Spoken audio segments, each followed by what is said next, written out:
Hello friends, welcome to புது மருமக சமையல். இன்றைக்கி நம்ம இடியாப்பம் எப்படி பண்ணுறதுன்னு பார்க்க போகிறோம். பார்த்திங்கன்னா நிறைய பேருக்கு இடியாப்பம் உதிரி உதிரியாக வரும். கரெக்டாக அந்த ஷேப்பாக நூடுல்ஸ் மாதிரி நீட்டாக வராது. ஸோ இந்த மாதிரி நிறைய ப்ராப்ளம்ஸ் இருக்குது.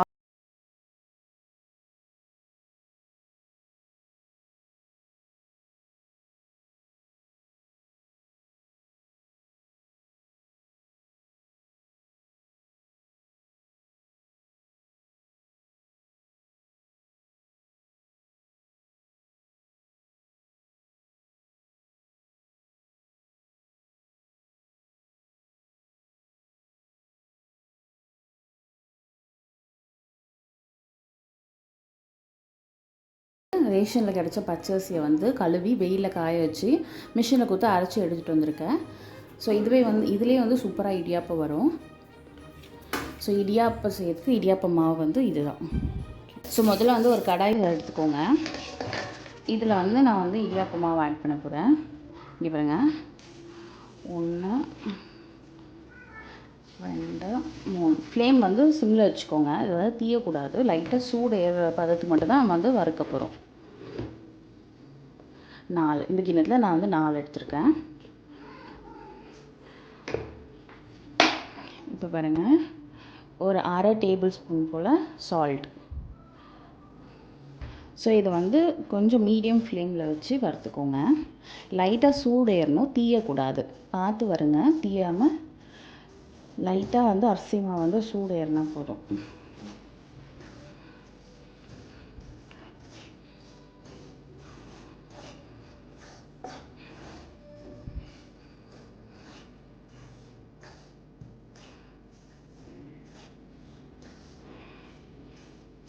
ஸோ கைவிடாமல் வறுத்துட்டே இருங்க.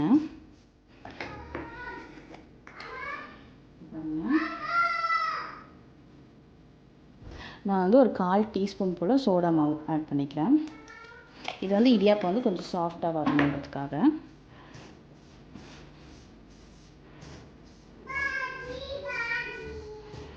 இது வறுவதுக்குள்ளே இன்னொரு பாத்திரத்தில் தண்ணி வச்சுருக்கேன். அது லைட்டாக கொதிக்கட்டும்.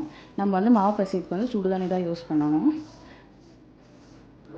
இப்படி எங்கள் கையில் எடுத்திங்கன்னா இது சூடாக இருந்துச்சுன்னா அவ்வளோதான், இது வறுவண்டுடுச்சு. இப்போ நம்ம ஆஃப் பண்ணிக்கலாம். பாருங்கள், தண்ணியும் பபிள்ஸ் ஃபார்ம் ஆகிடுச்சு. ஸோ அந்தளவுக்கு சூடு இருந்தால் போதும். இப்போ நம்ம மாவு பிசைய போகிறோம். லைட்டாக சுடு தண்ணி ஊற்றி பிசைங்க. முதல்ல கொஞ்சம் கொஞ்சமாக தண்ணி ஊற்றிக்கோங்க.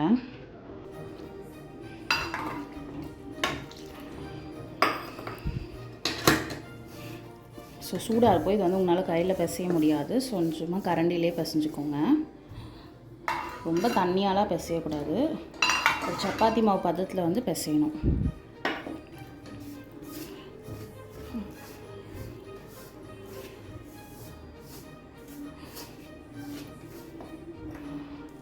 தண்ணி பத்தலைன்னா திரும்பி கொஞ்சம் சுடுதண்ணியே காய வச்சு யூஸ் பண்ணுங்கள். சுடுதண்ணி போட்டு பிசையலைன்னா இடியாப்பம் நல்லா வராது.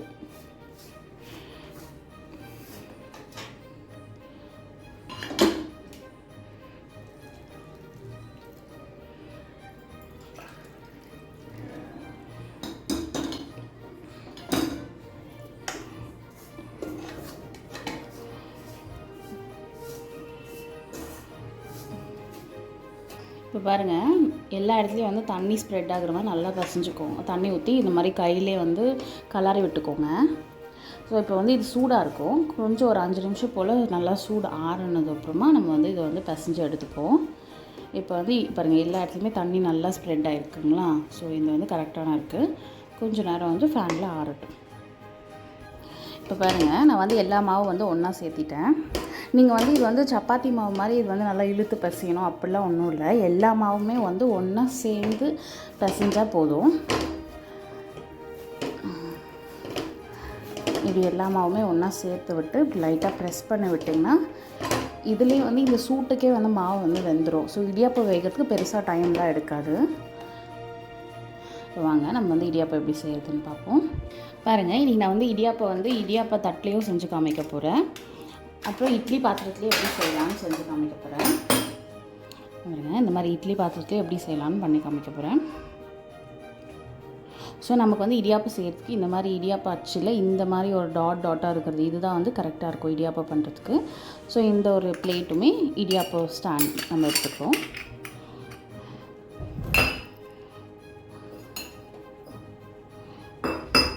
இங்கே பாருங்கள், லைட்டாக வந்து ஆயில் எடுத்துக்கோங்க. ஸோ முதல்ல இந்த இடியாப்ப ஸ்டாண்டை இதுக்குள்ளே விட்டுருவோம். இப்படி போட்டுட்டு லைட்டாக கையில் வந்து ஆயில் எடுத்துகிட்டு இந்த ஓரத்துலலாம் இப்படி ஸ்ப்ரெட் பண்ணிக்கோங்க.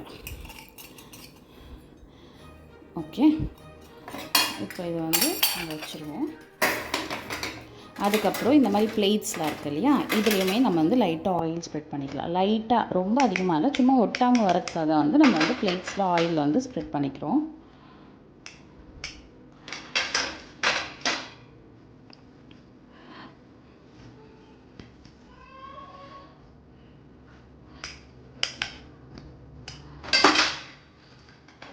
ஸோ இந்த மாதிரி 4 பிளேட்ஸ்லையுமே வந்து நான் வந்து ஆயில் தடவி எடுத்துக்கிறேன்.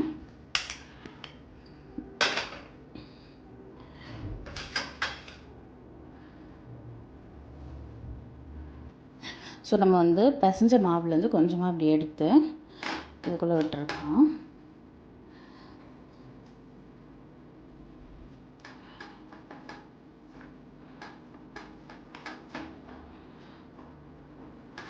ஸோ இது ஃபில் ஆகிற வரைக்கும் போட்டுட்டு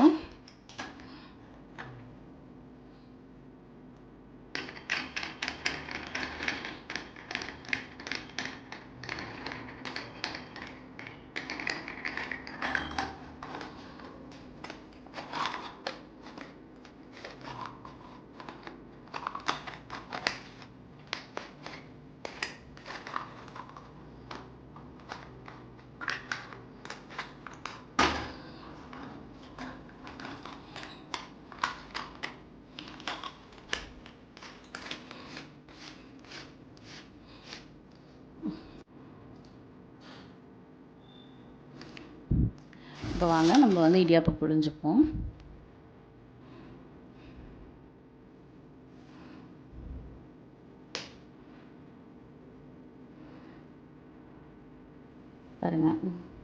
பாருங்கள் இடியாப்பம் எப்படி நூல் நூலாக வருது பாருங்கள்.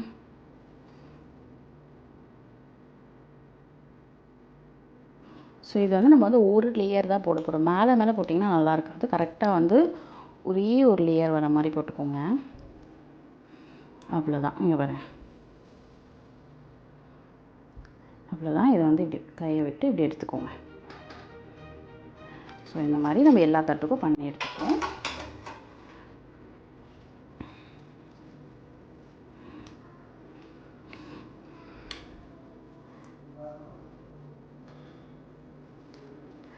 ஸோ நீங்கள் வந்து கையால் மேலே சுற்றிட்டு கீழேயுமே வந்து கை அது போக்கிலே வந்து சுற்றிட்டுருக்கேன். அப்போ வந்து கரெக்டாக இருக்கும்.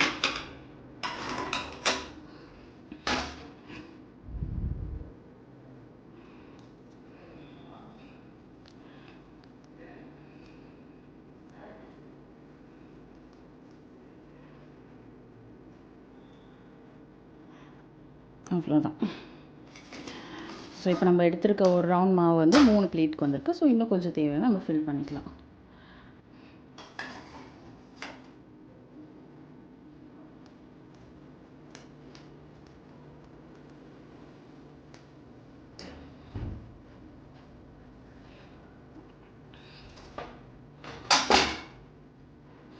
பாருங்கள் எவ்வளோ சூப்பராக வந்திருக்கு.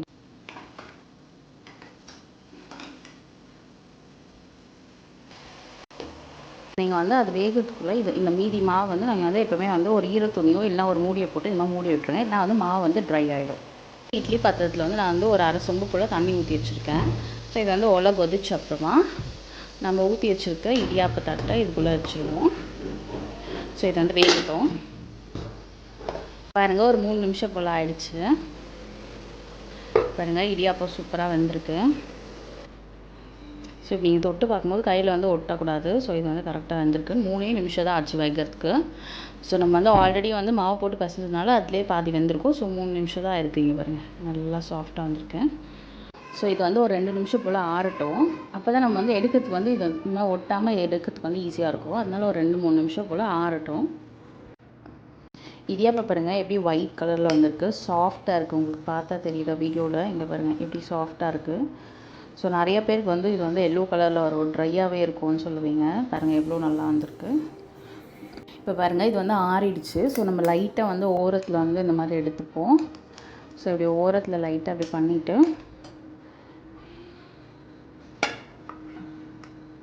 பாருங்கள் எப்படி ஒட்டாமல் வந்திருக்கு பாருங்கள். ஸோ இந்த மாதிரி மீதி இருக்கிறதும் நம்ம எடுத்துப்போம். ஒரு ஸ்பூன் இல்லை ஒரு கரண்டி வச்சு இப்படி ஓரத்தில் இப்படி எடுத்துருங்க.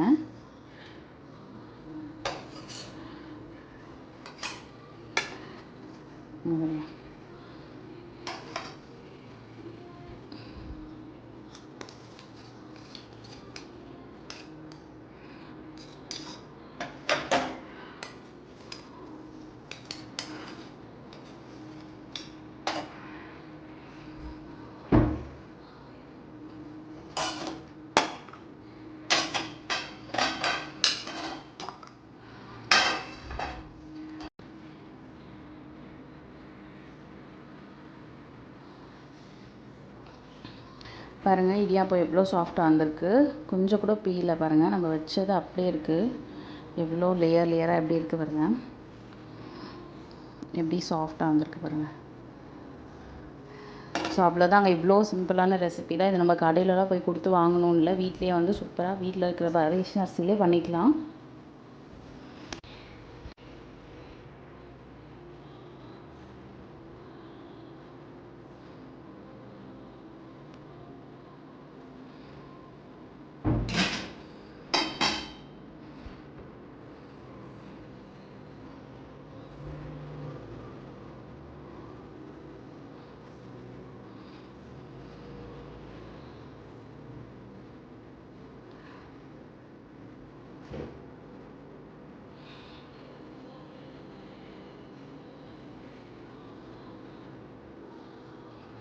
இன்றைக்கி இந்த இடியாப்பத்துக்கு ஒரு சூப்பரான ஒரு veg combination white chana gravy எப்படி பண்ணுறதுன்னு பார்ப்போம் வாங்க. ஒரு பேன் எடுத்துக்கோங்க. ஸோ இது நீங்கள் வந்து குக்கர்லேயும் பண்ணலாம், கடாயிலையும் பண்ணலாம். நான் வந்து இன்றைக்கி வந்து மூக்கல்லையும் ஆல்ரெடி வந்து கொஞ்சமாக தண்ணி உப்பு போட்டு ஒரு 5-6 விசில் வந்து வேக வச்சு எடுத்துருக்கேன். இதே நீங்கள் வந்து குக்கரில் பண்ணுறது இருந்தால் அப்படியே வந்து குக்கர்லேயே சேர்த்து வேக வச்சுக்கலாம் மசாலாவோட. நான் வந்து தனியாக பண்ணி காமிக்க போகிறேன், நீங்கள் 2 விதமாகவும் பண்ணலாம். ஸோ ஒரு கடாயில் வந்து எண்ணெய் ஊற்றிருக்கேன். ஒரு பட்டை, ஒரு 2-3 கிராம்பு போட்டிருக்கேன். நான் வந்து இன்றைக்கி வந்து ஏலக்காய் தூள் யூஸ் பண்ண போகிறேன். ஸோ இந்த குருமாவுக்கு வந்து மெயினான இன்க்ரீடியன்ட் வந்து இந்த கல்பாசி தான். இது வந்து ஒரே ஒரு பீஸ் நான் ஆட் பண்ணிக்க போகிறேன். உங்கள்கிட்ட இல்லைனா நீங்கள் வந்து ஆட் பண்ணிட்டாலும், பட் இது நீங்கள் ஆட் பண்ணிங்கன்னா ரொம்பவே நல்லாயிருக்கும். குருமாவோட ஃப்ளேவர் அவ்வளோ நல்லாயிருக்கும்.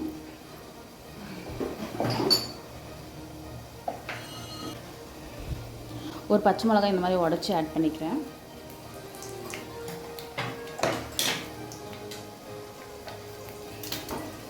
ஒரு பெரிய வெங்காயத்தை வந்து நான் வந்து பொடியாக நறுக்கி வச்சுருக்கேன், அதையுமே ஆட் பண்ணிக்கலாம்.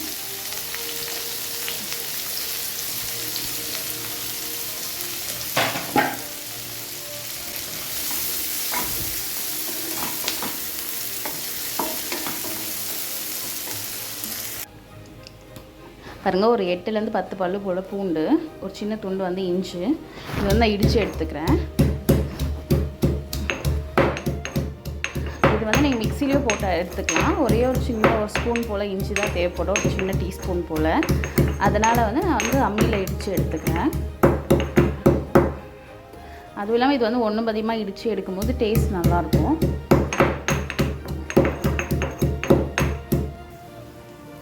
இப்போ பாருங்கள் வெங்காயம் நல்லா ஃப்ரை ஆகிடுச்சு. ஸோ இந்த மாதிரி ப்ரௌன் கலர் ஆன அப்புறம் நம்ம வந்து இஞ்சி பூண்டு பேஸ்ட் இடித்து வச்சுருக்கோம் இல்லையா, அதை வந்து ஆட் பண்ணிப்போம்.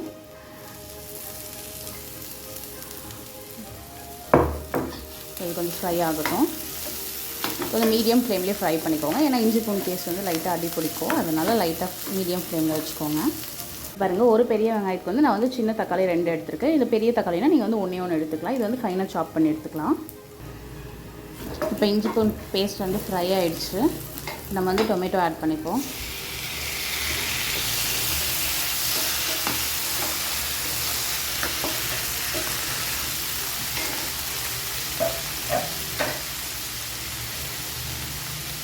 லைட்டாக தக்காளி வேகிறதுக்காக கொஞ்சமாக உப்பு போட்டுப்போம். நான் வந்து ஆல்ரெடி வந்து கொட்டையில் கொஞ்சம் உப்பு போட்டிருக்கேன், அதனால் உப்பு வந்து பார்த்து ஆட் பண்ணிக்கோங்க.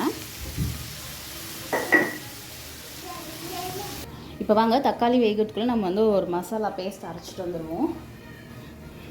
பாருங்க, ஒரு ரெண்டு துண்டு போல் வந்து தேங்காய் எடுத்திருக்கேன். இது வந்து நம்ம வந்து அரைச்சிப்போம்.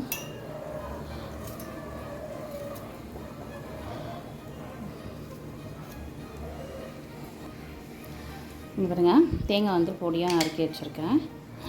இப்போ வந்து ஒரு டீஸ்பூன் போல் வந்து சோம்பு ஆட் பண்ணிக்கோங்க. சோம்பு ஆட் பண்ணி ஆகணும், கம்பல்சரி ஆட் பண்ணுங்கள், ரொம்பவே நல்லாயிருக்கும் குருமா. சோம்பு ஸ்கிப் பண்ணாதீங்க. ஒரு பெரிய டேபிள் ஸ்பூன் போல் கடலைக்கு பதிலாக வந்து நீங்கள் வந்து முந்திரி கூட சேர்த்துக்கலாம். ஸோ முந்திரி வந்து ஹெல்த்துக்கு நல்லது இல்லைனாலும் வந்து கடலை சேர்த்துருக்கேன். உங்கள்கிட்ட வந்து கசகசா இருந்துச்சுன்னா கசகசா வந்து ஒரு அரை டீஸ்பூன் போல் ஆட் பண்ணிக்கோங்க. இல்லைன்னா பரவாயில்ல, கசகசா ஆப்ஷனல் தான். இப்போ வந்து இது நம்ம அரைச்சி ஒரு பேஸ்ட்டாக எடுத்துகிட்டு வந்துடலாம். இங்கே பாருங்கள், இந்த மாதிரி ஒரு பேஸ்ட்டு. இது வந்து குழம்பு வந்து திக்னஸ்க்காக நம்ம வந்து இதை வந்து கடைசியாக ஆட் பண்ண போகிறோம். இப்போ பாருங்கள், தக்காளி வந்து நல்லா வெந்துருச்சு. ஸோ இப்போ நம்ம வந்து மசாலாலாம் ஆட் பண்ணிப்போம்.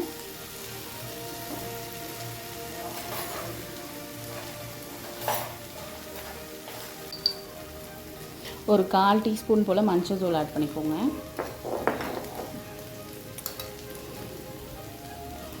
ஒரு டீஸ்பூன் போல் வீட்டு குழம்பு மிளகாத்தூள் ஆட் பண்ணியிருக்கேன். ஒரு 1/4 டீஸ்பூன் போல் வந்து வெறும் மிளகாத்தூள் வந்து ஆப்ஷனல், நீங்கள் வந்து வீட்டு மிளகாத்தூள் மட்டும் ஆட் பண்ணால் போதும். இப்போ இந்த மசாலாலாம் நல்லா வந்து ஃப்ரை ஆகட்டும். ஒரு 2 நிமிஷம் போல் எண்ணெயில் ஃப்ரை ஆனப்பறம் நம்ம வந்து வேக வச்ச கொட்டையை ஆட் பண்ணிப்போம். இப்போ ஒரு 2 நிமிஷம் போல் மசாலாலாம் ஃப்ரை ஆகிடுச்சு. இப்போ நம்ம வேக வச்ச கொட்டையை ஆட் பண்ணிப்போம்.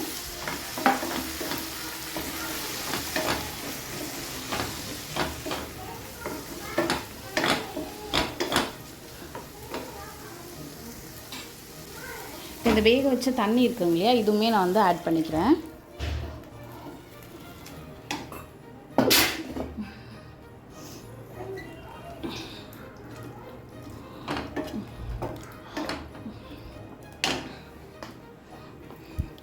இப்போ நம்ம வந்து அரைச்சி வச்ச மசாலாவையும் ஆட் பண்ணிக்கலாம்.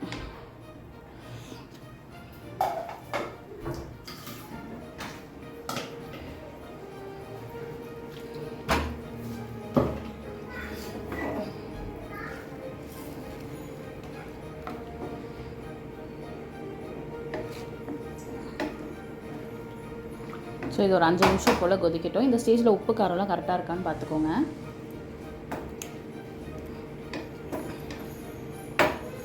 அவ்வளோதான், இது ஒரு 5 மினிட்ஸ் கொதிக்கட்டும். இப்போ வாங்க இட்லி பாத்திரத்தில் எப்படி இடியாப்பம் பண்ணுறதுன்னு பார்ப்போம். ஸோ இதே மாதிரி கொஞ்சமாக வந்து ஆயில் எடுத்துக்கோங்க. இதில் வந்து நீங்கள் வந்து உள்ளே மட்டும் ஆயில் போடக்கூடாது, இந்த மாதிரி ஓரத்துலேயும் போடணும். ஸோ அப்போ வந்து சேர்ந்து வரும் அந்த இடத்துல. ஸோ இட்லி பாத்திரம் ஃபுல்லாக எல்லா இடத்துலையும் ஸ்ப்ரெட் ஆகிற மாதிரி ஆயில் போட்டுக்கோங்க.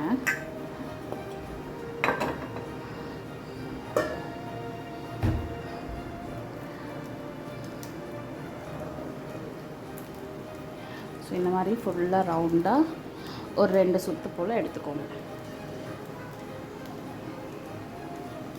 இல்லைன்னா நீங்கள் வந்து ஒரு ஒயிட் கிளாத் போட்டு இதே மாதிரி ஊற்றிக்கலாம்.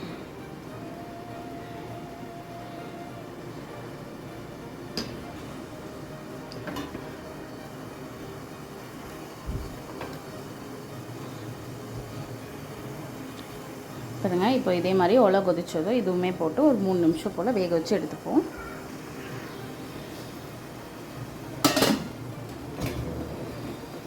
அஞ்சு நிமிஷம் போல் ஆயிடுச்சு. பாருங்கள், இப்படி நல்லா எண்ணெய் பிரிஞ்சு வந்திருக்கு இந்த ஓரத்துலலாம்.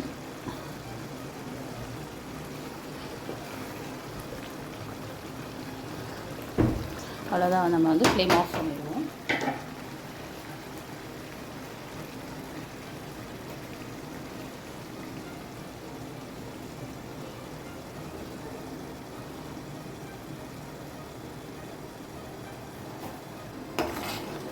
பாருங்கள் சூப்பரான நம்மளோட கிரேவி ரெடி ஆகிடுச்சு.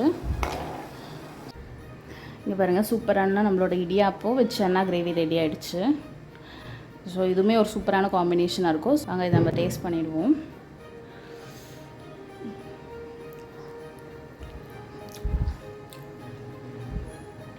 சூப்பராக இருக்குது.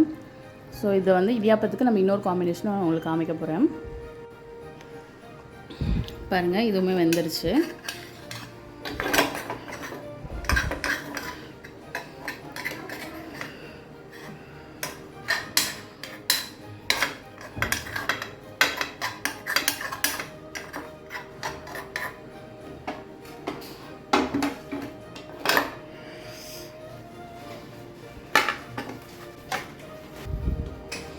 இங்கே பாருங்கள் இதுலேயுமே இடியாப்பம் நல்லா தான் வரும். இங்கே பாருங்கள்